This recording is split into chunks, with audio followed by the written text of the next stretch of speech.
The simplest way to kill your body fat cells for good. Hi, my name is Dr. Michael Diamonds. I am a new natural men's physique pro athlete. I am a scientist. I am also a medical doctor. And I've been doing this for nearly a decade, undergoing all these transformations multiple times, learning from my own mistakes, going through bulking phases with my main objective of being able to build muscle, and then going through cutting phases where the main objective is to get rid of all the fat tissue that I accrued along the way. And I've been able to do this successfully and also easier each and every single time as a result of the new knowledge that I'd gained from my experiences and also from doing additional research. Over the last decade, I've also coached thousands of clients and allowed them to get results quicker and better and even more sustainable because of all the knowledge that I have from the psychology and also from the science of what's happening in the body internally to be able to allow them to go from 30% body fat to 10% body fat. And in this video, I will be detailing the 5 simplest things that you can do to be able to have a similar transformation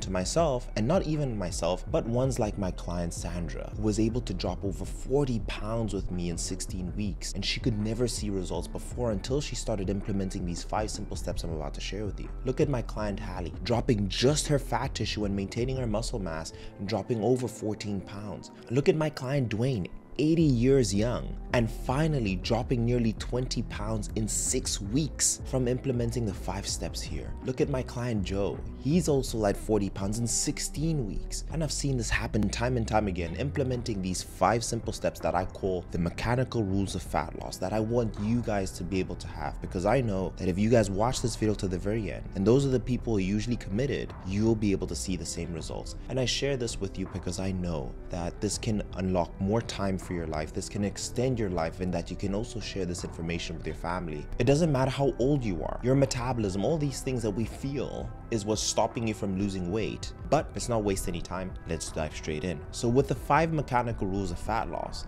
I will name them from the easiest things that you can do and the simplest to the hardest, and all of them in my books are pretty simple. So number 1, I'm sure you've heard this before, but you need to be in a caloric deficit to lose weight. Now that holds true, but it's about really implementing it, and you're going to see how I want you to implement all these things. So at the very fundament, when I decided to design the mechanical rules of fat loss, because I wanted a set of rules that all my clients could follow no matter what. It didn't matter if they were traveling, if they were in a rural area where they didn't have access to much, or if they had access to everything and they could see whatever results they want. So my first rule in my mechanical rules of fat loss is going to be intermittent fasting or time restricted feeding. Now I'm sure you've heard this, but what I'm going to show you differently in this video is how to implement this into your life and why this plays such a major role. So let me give you this example. Here we have 2 cups. Now let's just picture that both of these cups are filled. Person A is the person who eats breakfast, lunch, dinner, and however many snacks they have. Their stomach has all of this capacity to be able to eat within their 14 to 15 hours of being awake. Now, when I simply establish the rule of saying, hey, I want you to not eat breakfast, lunch, dinner, and all the snacks that you're eating, I just simply want you to skip breakfast. Consequently, you don't have all this time and all this space to fill up your belly, and you end up being this person here. And as you can see, the volume is tremendously different, and you can tell this difference between the 2 cups. It automatically sets you in a caloric deficit. It restricts your calories because of time, and it is the simplest and easiest thing you can do. Not only does that help you be in a caloric deficit to lose fat, but research has shown countlessly that intermittent fasting will improve your autophagy, your body getting rid of dead cells that it doesn't need, and help your body recover. It will help in terms of your brain function. It has shown that it improves BDNF, which is important for the synapses and how fast your brain works. That's why a lot of people will say, hey, you know what? I'm actually a lot more productive and I think more clearly on intermittent fasting. It will help with your insulin levels because you're not jacking up your insulin every time you have a meal, and it will improve your insulin resistance. So there's so many benefits in terms of cardiological to physical and even to mental health that intermittent fasting has, but at base, it's going to help you in terms of weight loss and fat loss specifically. Now, in terms of implementing it, so these are the rules I want you to follow for intermittent fasting. If you're simply eating more than 2,500 calories, you need a larger window to be able to eat all those calories. So simply fast for 12 hours. So let's say you sleep for 8 hours. That means you need another 4 hours of fasting. Don't eat in the first 4 hours in the day. So hypothetically, if you have your last meal at 8 p.m. in the evening, when you wake up, your first meal should be at 8 p.m. That's if you're above 2,000 2,500. Now, the second rule is if you're eating between 2,500 and 2,000 calories, in this case, I want you to implement the 16-8 fast. So the only difference is that instead of eating your first meal at 8 a.m., I want you to push that by another 4 hours and have your first lunch at 12 p.m. midday. And this is usually really good for people between 2,000 and 2,500 calories. The same applies to me. And then if you're eating less than 2,000 calories, go for 18-6. And even if you feel like you're eating less than 1,700 calories, then go for 24. Now, all that will make you do is that it will allow you to manage your eating patterns a lot better. The way I go about it is that when I start my dieting process, I'll start at 12-12, then I'll go to a 16-8, then I'll go to an 18-6, and then finally I'll go to a 24. So basically, if you're a person who just doesn't have time to track your calories, which you should have, what I do is at least restrict my windows, and this way I allow nature to put me in a caloric deficit. But that is the first rule.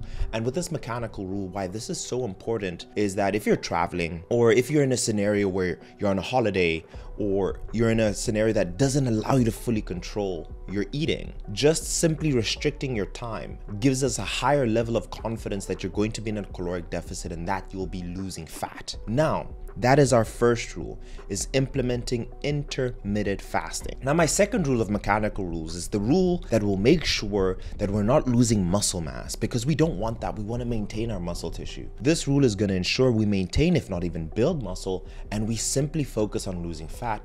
And the mechanical rule number 2 is eating 50 grams of protein each and every single meal. And I'll explain why that's so important. So we understand the benefits of having more muscle. You'll look better aesthetically.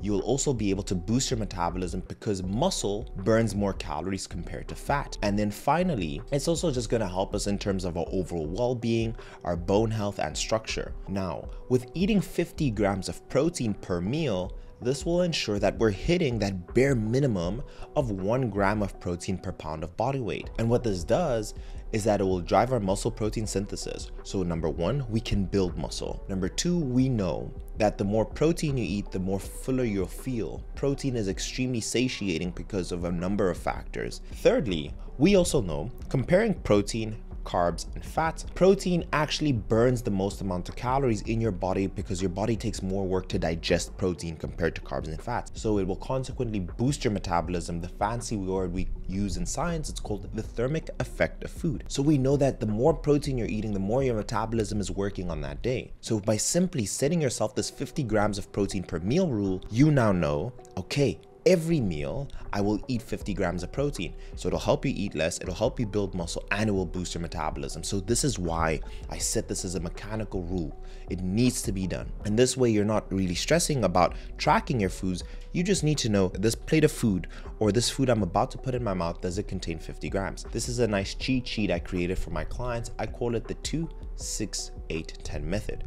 2 scoops of protein will give you 50 grams of protein. 6 ounces of chicken breast will give you 50 grams of protein. 8 ounces of a lean steak will give you 50 grams of protein. And 10 ounces of tuna will give you 50 grams of protein. Something that I even tell my clients is that, hey, when you're about to break your fast, maybe on a plane or you're hungry, get this shake. It's from Fairlife. It's called the Core Power Protein. There's 42 grams of protein in a shake. Carry that with you. Maybe when you're on the airport, before you go through check-in, drink some of that if you're really hungry. That way you skip eating the nonsense on the plane. Or if you want to take something with you anywhere, carry one of these Quest Protein Hero bars that have 20 grams of protein in there. Have 2 or have 3, right, to hit that more than 50 grams of protein per meal. And usually this will allow you to stay full until you get into a scenario that allows you to eat, so you're not hungry or dealing with hunger pains. But these are a few of the examples of how you can hit your 50 grams of protein, and that should be your only focus before you're in a situation where you get stressed or you completely avoid tracking because you want to really figure out everything. Simply eat 50 grams of protein and it will help you build muscle, boost your metabolism, and keep you fuller for longer. So these 2 rules alone will help you tremendously. Now, the third rule of the mechanical rule of fat loss, and I call this the insurance policy, and I'll tell you why, is walking. Now, you've heard this, but let me explain how important walking is and how this will change your life forever. This is why I call this as an insurance policy. Here, we have 5 pounds of fat, but for the sake of this video, let's call it a pound of fat. Research has shown, right, to burn this whole pound of fat, it requires burning 3,500 calories. And that's where we got the number 3,500 divided by 7 days a week, which is why we say we need to establish a 500 daily caloric deficit, because at the end of the week, it means you would have burned 3,500 or you would have eaten less than 3,500. So your body compensates. With walking, we can accelerate that. So let's consider your whole life, everything stays the same. And you just made the decision that I was gonna start walking and my diet would stay the exact same, which means you're now burning more calories by walking. Now, did you know, usually, depending on your height and weight, but on average, 10,000 steps will help you burn 500 calories, considering everything stays the same, which means in a week, you'll burn 3,500 calories, which is a pound of fat. So if you just walk 10,000 steps, everything stays the same, right? Let's say you weren't gaining or losing weight before, you should burn a pound of fat. So that means in a month, you can burn 4 pounds of fat, considering everything stays the same. And then in a year, you can lose 24 pounds of fat if you walk 10,000 steps each and every single day. Now, again, this varies from person to person based off of age, weight, height, and also your gender. But let me explain why I call it your insurance policy. You've done the fasting, you're eating 50 grams of protein, but let's say you want to make sure that you are actually in a caloric deficit and you start walking 10,000 steps every day, you're consequently increasing that deficit. So you basically make this cup even smaller because you're burning so much more, right? So in short, walk 10,000 daily steps and this will allow you to burn more calories consequently. And again, why I put this as the mechanical rule number 3, because it's something that everybody can do. In my book, it is the #1 exercise that anyone can do anywhere. As long as you can walk, you can burn more calories. So what my clients do is that on a busy day, if they need to be on a flight or they need to go somewhere, you can walk in the airport, you can just stand up and be more active. There's so many things you can do, and it's an exercise you can do for 365 days. It's something very easy to implement. And a quick rule is that 10 minutes of walking will give you 1,000 steps. So that's all you need to focus on. How do I get 10,000 daily steps? And if you want to be able to increase that 4 pounds in a month, you can simply go from 10,000 to 20,000 and make it even more. So this way you create a larger caloric deficit that is easy and simple. And again, if you look at this research here that I'm showing you, research has shown that walking taps mainly into fat stores. And you can see that the people who were running didn't lose more fat compared to the people who were walking.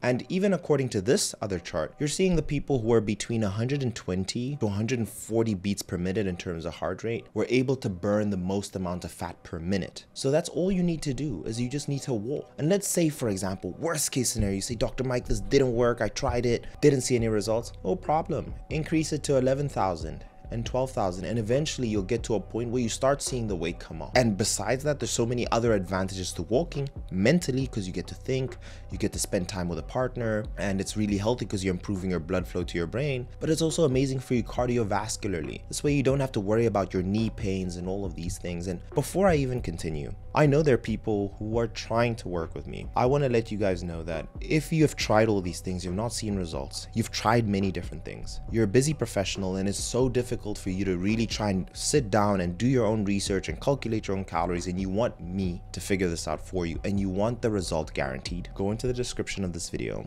and fill out the application to work with me. I'd like to work with the best of the best who are super motivated. So fill out the application, me and you will jump on a call and we'll have a strategy session of what we can do. And after that, we'll be able to work towards your goals, and finally for you to be able to have more energy, sleep better, and also finally see your six-pack. But let's move on into mechanical rule number 4. Now, this is going to be another way that we make sure that we're simply killing fat and maintaining our muscle mass. Those are the 2 important things. And number 4 is going to be resistance training. What we don't want is just to lose weight. This is what people usually get when they end up being skinny fat, or even clients I've had who've taken medication like Ozempic. Ozempic makes people lose weight. That's what makes them look skinny fat, or they just look very tired because they have sunken face. We want to maintain as much muscle mass as possible, and resistance training is simply the best way to do that, because in short, you're giving your muscles a reason reason to stay, or you're giving your muscles a reason to grow because of the demand you're doing from the bench pressing, the deadlifts, etc. So do resistance training at a bare minimum 3 times per week, at the max 6 times per week. But the way I look at resistance training is that it's going to be a long-term investment. When you get into your 40s, 50s, 60s, maybe even in your 30s, it is going to be so much better for you the more muscle mass you have. You will be a healthier individual. Even besides that, the greatest people have a lot of confidence, and people that look allows you to command respect in your day-to-day life. So there's so many benefits to resistance training. Obviously,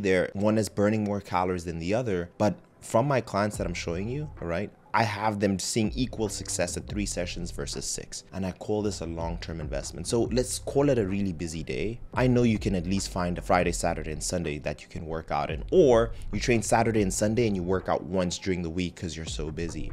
And this is why I have this as number 4 in my mechanical rules. But if you're watching this channel, you know the importance of training and just the benefits it has. Mechanical rule number 5, and that has to be sleep. And this is the best way I can describe it. And when I say this to people, it clicks in their brain and they finally get it. I don't know if you're religious or not, but I am, and I like to say God created you in his image, whichever deity you believe, but you're this Ferrari, you're this temple. And this temple, the way I like to use this Ferrari analogy is, you could have the greatest engine, you can be perfectly crafted and designed, but if you don't give that Ferrari any oil, it's not gonna make it down the street. It's gonna break down at some point. And this is why so many people have many diseases who are sleeping 4 hours, 5 hours, 6 hours. This is why you struggle to lose weight as a result, is because your engine isn't well oiled. There's so many things that happen as a result of not sleeping more. Number 1, you're hungrier all the time. This is why people who tend to sleep less eat so much, and what you're actually hungry for are those highly palatable foods, those foods high in fats, high in calories. Research has shown this countless times. The second thing is that research has shown that your testosterone levels plummet as a result of not sleeping enough. So if you think about it, you're doing all this training, you're doing all these things, but your main muscle building hormone isn't even optimized because you're sleeping so little. So what's the point? So if you sleep more, you'll build more muscle. Research has also shown that the happy hormone, serotonin, is actually decreased. Yeah, you can get used to not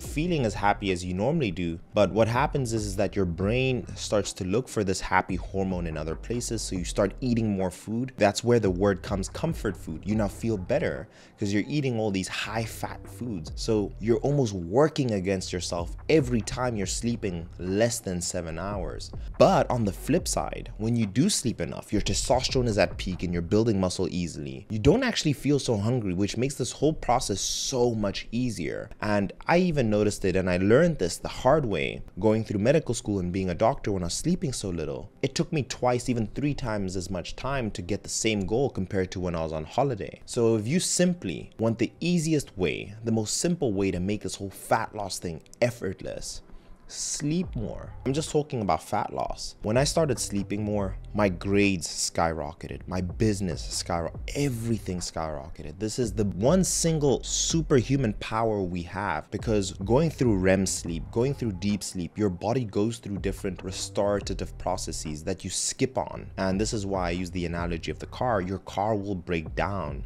at some point, and this is why so many people actually yo-yo. They'll really be motivated, your willpower will be super high, and then it will just crash because you're not getting the results you want, because you're just like, you know what, I'm over it. I'm doing so much and I'm getting back so little. But we want a sustainable route. So sleeping 7 to 8 hours is super important. And just to give you tips on what can you do to sleep better, the biggest thing I see with people is their sleep hygiene. So in short, I want to give you this easy method you can utilize. It's called the 10-3-2-1 method. So 10 hours before going to bed, no more caffeine. People drink coffee so close to bed, even if you don't think that it's affecting your sleep, it is, because you have caffeine in your bloodstream still. So by 10 hours before bed, you decrease the concentration of caffeine that allows you to quickly get to sleep and to have better quality. The 3 and 10-3-2-1 is 3 hours before bed, no more food. We don't want you to be digesting, having an increased blood flow to your digestive system, and this desire to go to the toilet to be increased because of your eating. So 3 hours before bed, that should be the latest, should be your last meal. 2 hours before bed, we don't want to consume any more fluids. You may be waking up every night because you're just drinking so much water, and you might just be used to it so you don't even think about it. And here I am more so to bring this to your consciousness so you can think about it. So 2 hours before bed, no more drinks. And then finally, in the 10, 3, 2, 1 is 1 hour before bed, you want to cut all sunlight or cut all blue light, right? Because basically our internal clocks, if you ever wondered, how does that work, right? You've heard that a lot. It's all dictated by our eyes and when we see light, right? So the moment we have light exposure, this is when our internal clock resets. This is why you may be hindering this and messing up your sleep pattern because the screen on your laptop or the screen on your phone is behaving like the sunlight that is blasting into your eyes before you sleep. So what you can do is you can get blue light blockers if you're someone who has to be looking at their devices an hour before bed, or you can simply just avoid all devices 1 hour before bed, and you'll just notice you fall asleep quicker, you have better quality of sleep, and when you wake up, you have light exposure. So those are my mechanical rules of fat loss. If you're at 30%, 35%, 40%, that should help you cut your body fat percentage by half. And if you want to take it a step further, then for sure you need to dial in everything you're doing and you want to be meticulous. But I'll leave the video here. Doing these processes will help you kill that body fat. It will help you be in the deficit, and that it allows you to also do so sustainably. Let me know in the comments if these processes, if you're doing them and if it's worked for you. Let me know. Comment, say, hey Mike, this works, or I don't agree. Let me know, because what can happen is there are people watching this content for the first time, and if they see everyone else is seeing success doing this, it will encourage them. So it's up to you to be able to help the next person. But I'll leave the video here and I'll see you guys in the next one. Cheers.